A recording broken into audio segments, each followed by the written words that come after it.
You know what really gets under my skin?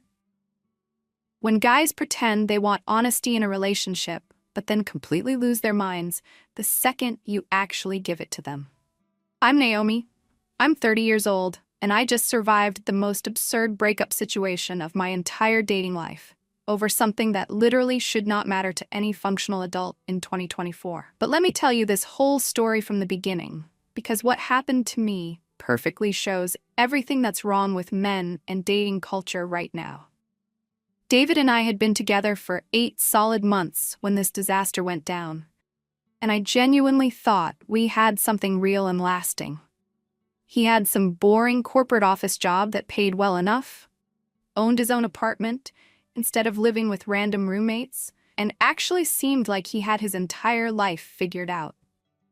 Not like the other guys I'd wasted time dating, who were still trying to figure out basic adult responsibilities like paying bills on time. We originally met through a dating app, and from our very first coffee date at this trendy place downtown, I could immediately tell he was completely different from my usual type. He asked thoughtful questions about my client services work, actually remembered specific details about my family drama, and seemed genuinely interested in getting to know me as an actual person instead of just trying to get in my pants. For the first several months of our relationship, absolutely everything felt perfect and effortless. He would plan real dates instead of just suggesting we hang out. He always split restaurant bills fairly without being weird about money, and he never played those stupid psychological games where you deliberately wait days to respond to texts. I honestly started thinking that maybe this was what a genuinely healthy adult relationship was supposed to feel like.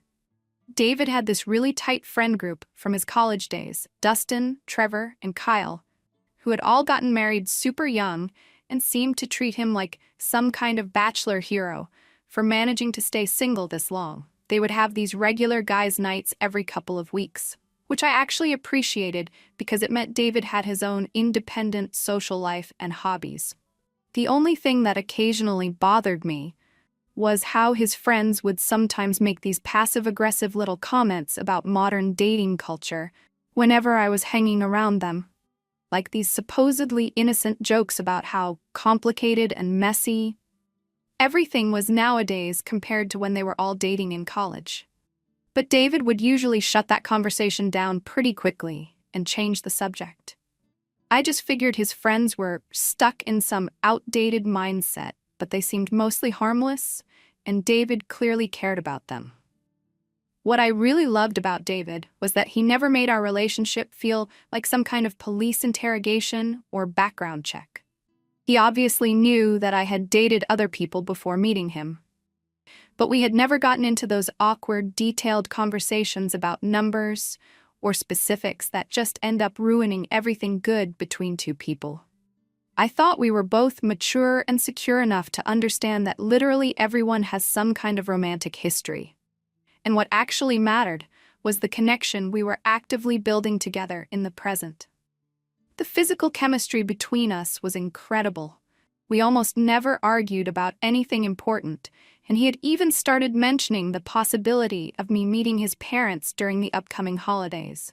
I was genuinely allowing myself to imagine a real future with this guy for the first time in years. Maybe we'd move in together when his current lease expired. Maybe we'd start talking about engagement and marriage timelines. Everything about our relationship felt like it was progressing naturally and healthily, and for once in my entire dating history, I wasn't constantly overanalyzing every single text message or conversation for hidden meanings and red flags. I felt completely secure and confident about where we stood, which was honestly a brand new experience for me. Looking back now, I should have known that feeling of security was way too good to actually last.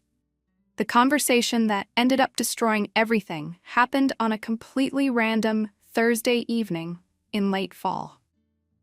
We were just relaxing at David's apartment after ordering Thai food delivery, sprawled across his comfortable couch, watching some trashy reality dating show, where contestants were sharing way too much information about their past relationships on national television. David made some offhand comment about how he couldn't understand why people would voluntarily air their most personal business for millions of strangers to judge.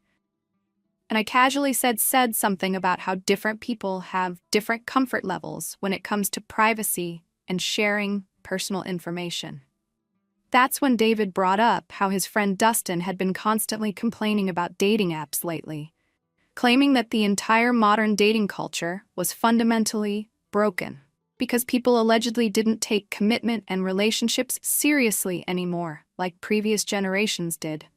I couldn't help but roll my eyes dramatically and said that was such a predictably typical guy response, automatically blaming dating apps and modern culture, instead of taking a hard look at their own problematic attitudes and behaviors around dating. David got this genuinely curious expression on his face and asked me to explain exactly what I meant by that observation. So I launched into my explanation about how most of the guys who constantly complain about dating apps and modern dating are inevitably the exact same men who have completely unrealistic and contradictory expectations for women. They want someone with essentially zero romantic or sexual experience, but who's also somehow magically skilled and confident in every aspect of relationships and intimacy. It's this impossible double standard that reveals their own deep insecurities and immaturity. David listened quietly for a moment, then asked whether I thought someone's complete relationship and sexual history should matter at all to their current romantic partner. I could sense exactly where this line of questioning was heading, and honestly, I was starting to get genuinely annoyed that we were even having this particular conversation in the first place. I told him very clearly that anyone who obsesses over body count in 2024 was fundamentally weak, insecure, and emotionally immature.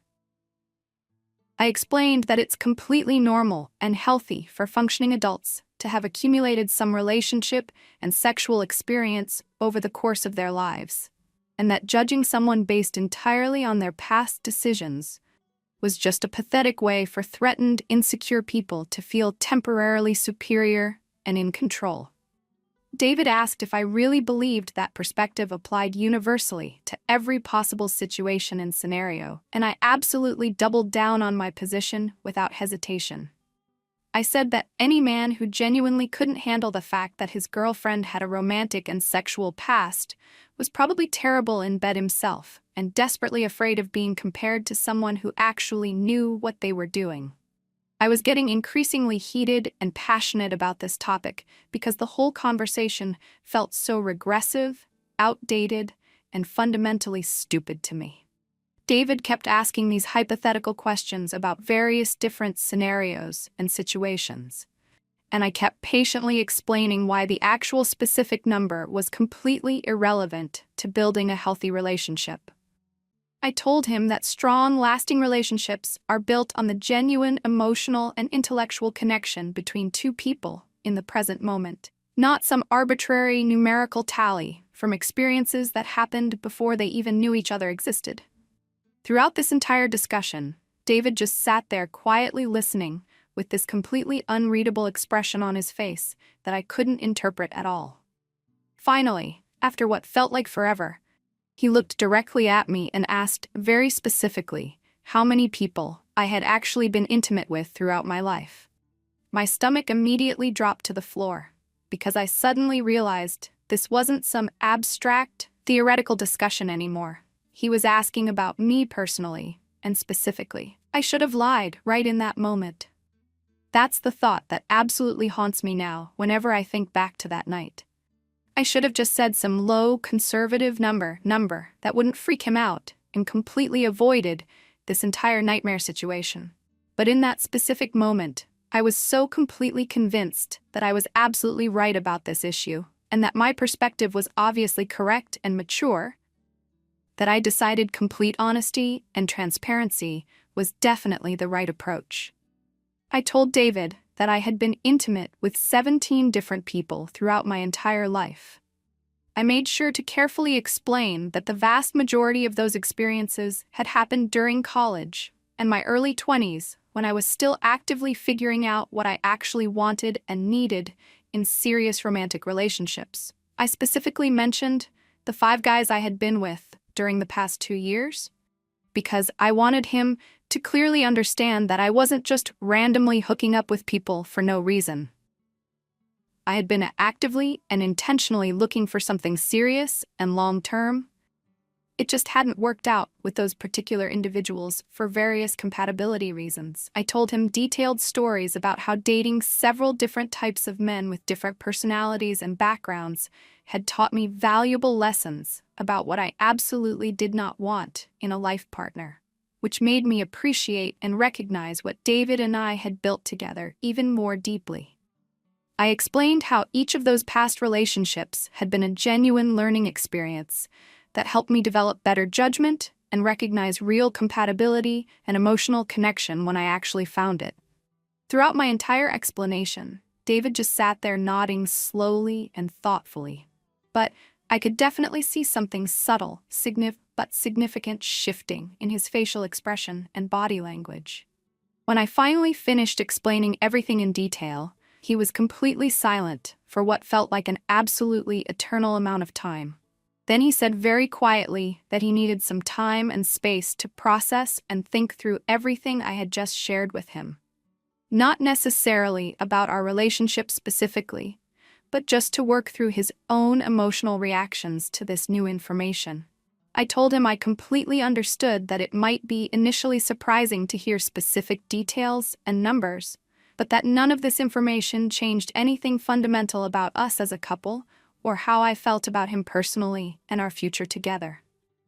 He said he knew that intellectually and logically, but that he needed some space to handle and process it on an emotional level. I suggested we just completely drop this subject and go back to watching our show and enjoying our evening together, but the entire atmosphere and energy in the room had shifted dramatically.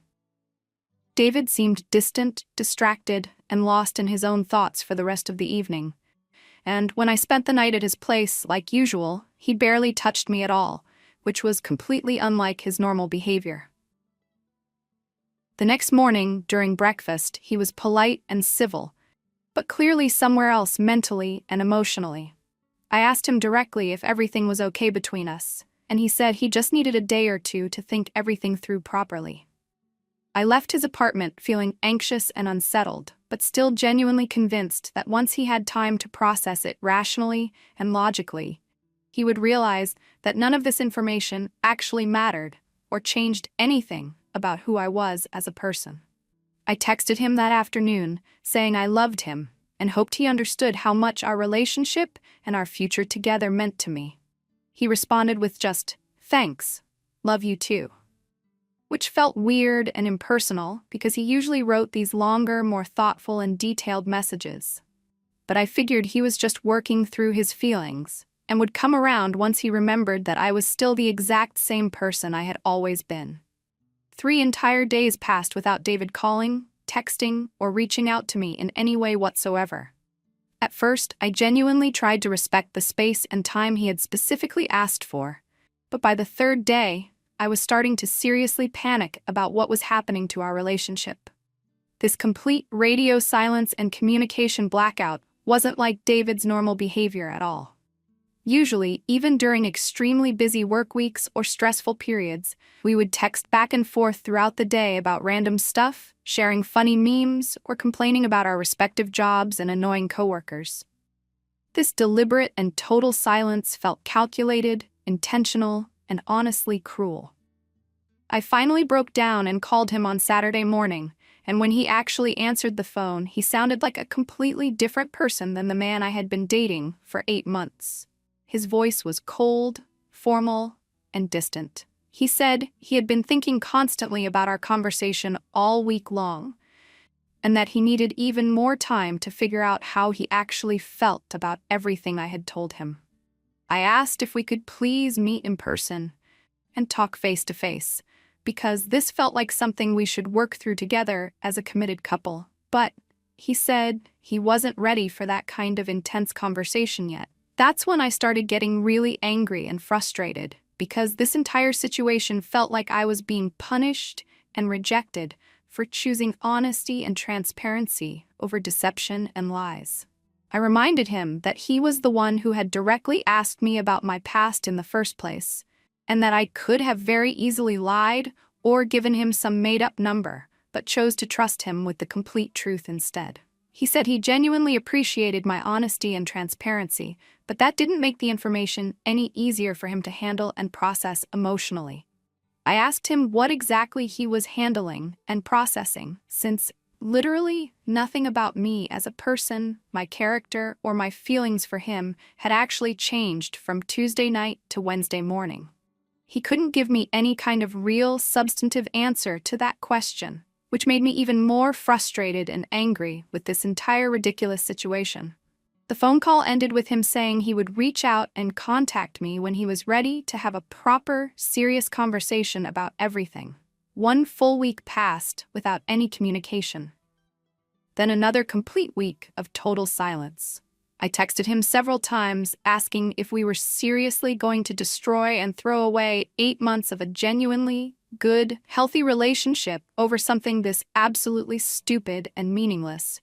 But his responses were always extremely short, vague, and non-committal. I could see on his social media accounts that he was hanging out with his friend group, posting pictures from their usual restaurants and bars, acting like everything in his life was completely normal and fine. Meanwhile, I was literally losing my mind trying to figure out what was actually happening to us and our future together. I called him one more time, and it went straight to voicemail without ringing. When he finally called me back, 2 full days later, his voice had that same cold, distant tone that I was starting to hate. He said he had been talking extensively to people he trusted and thinking seriously about what he wanted and needed in a long-term relationship and potential marriage partner, and that he had come to the conclusion that we weren't actually compatible for the future he envisioned.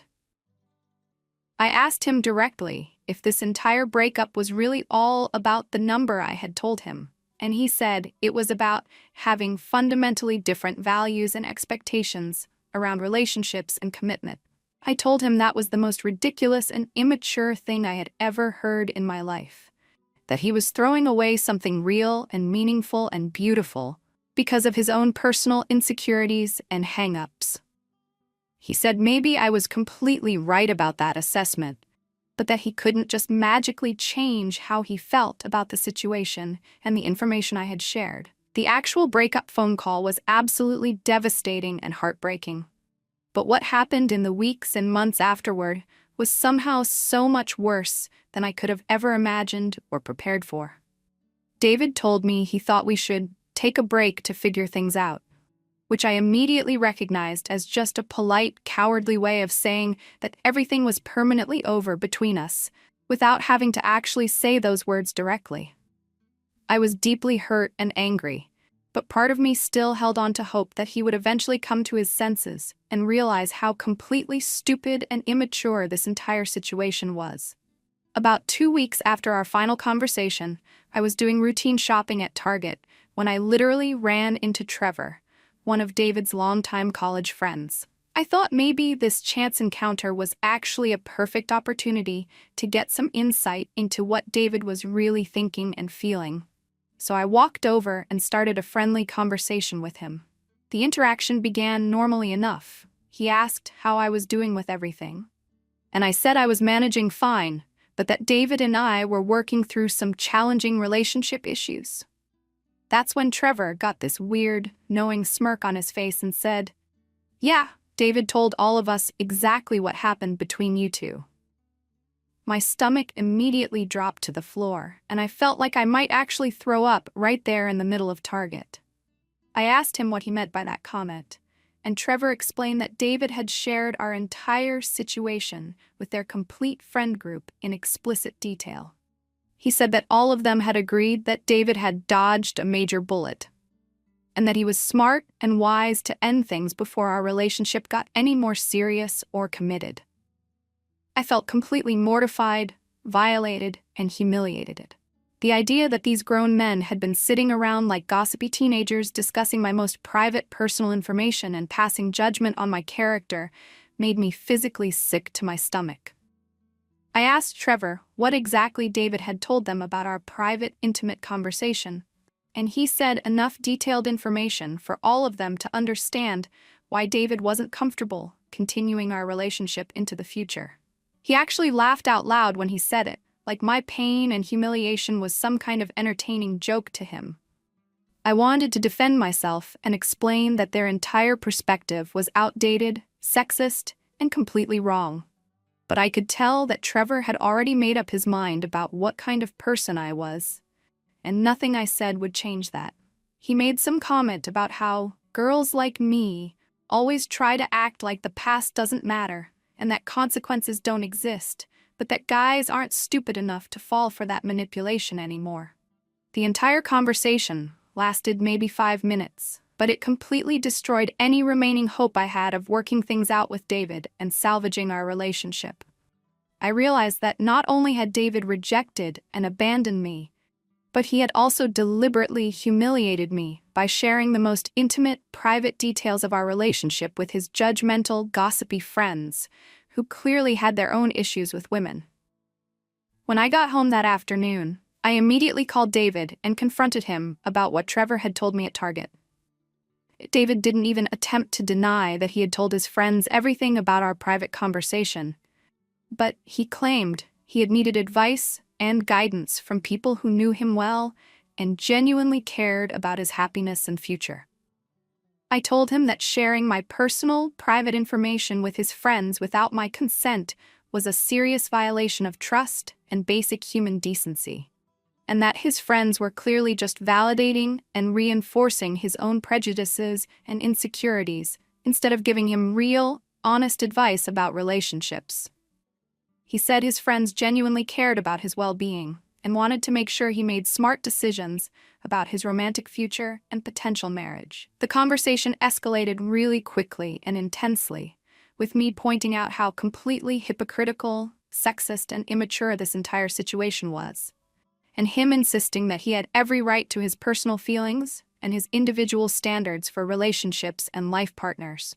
The absolute worst and most devastating part of this entire nightmare situation came about a month later when Becca, my close friend from work, told me she had heard something really disturbing and upsetting through her extended social network. Apparently, Trevor's girlfriend knew someone who had gone to college with me, and the story of my high body count had somehow made its way through multiple interconnected social circles throughout the entire city. People were actually talking about it like it was entertaining gossip and entertainment, and many of the details had gotten completely twisted, exaggerated, and distorted along the way, like a game of telephone. I discovered that David's friends had been telling people that I had bragged about sleeping with tons of different guys, and that I had tried to make David feel guilty and insecure for caring about my promiscuous past. Absolutely none of that was even remotely true or accurate, but once malicious rumors start spreading through social networks, the actual truth becomes completely irrelevant and meaningless. I felt violated, betrayed, and humiliated in a way I had never experienced before in my entire life. The thought that strangers around the city were discussing my most private information and judging my character based on lies and distortions made me feel sick every single day. I tried reaching out to David one final time to ask him to please set the record straight with his friends about what had actually happened between us and what I had actually said, but he claimed he couldn't control what other people chose to talk about, and that maybe I should have considered potential consequences before being so cavalier about sharing my relationship history.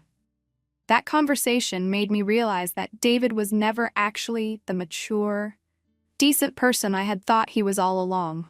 He was just another weak, insecure, emotionally stunted man who couldn't handle dating an actual adult woman with real-life experience and a normal romantic history. I started actively telling people my side of the story, explaining how I had been punished and rejected for choosing honesty over deception, and how David had violated my privacy and trust by sharing personal details with his gossipy, judgmental friends. But the damage to my reputation was already done and continuing to spread throughout various social circles. I found out through mutual acquaintances that David had already started dating someone new, a 24-year-old who worked at his company in some entry-level position. According to people who knew them both, she was described as sweet and inexperienced, which made me want to throw up every time I heard those words. The whole situation just perfectly confirmed everything I had originally said about insecure men who obsess over body count and sexual history. They desperately want to feel special and important, like they're getting something pure and untouched that no other man has ever had. It's honestly pathetic and reveals their own deep-seated insecurities about their own sexual performance and adequacy. I'm doing perfectly fine now, for the record. I've been dating other men who are more mature and secure, and I've learned to be more strategic and careful about what personal information I choose to share and when I decide to share it. David and his judgmental, gossipy friends can keep their precious, innocent girlfriends, who probably lie about their pasts anyway, to avoid this exact situation. I know exactly what I bring to a relationship, and I'm absolutely not going to apologize for my past decisions or pretend to be someone I'm not, just to make insecure, emotionally stunted men feel better about themselves and their own inadequacies. If anything, this whole ridiculous, dramatic experience taught me to spot these specific red flags much earlier in relationships and to avoid men who have completely outdated, sexist ideas about women and modern dating culture.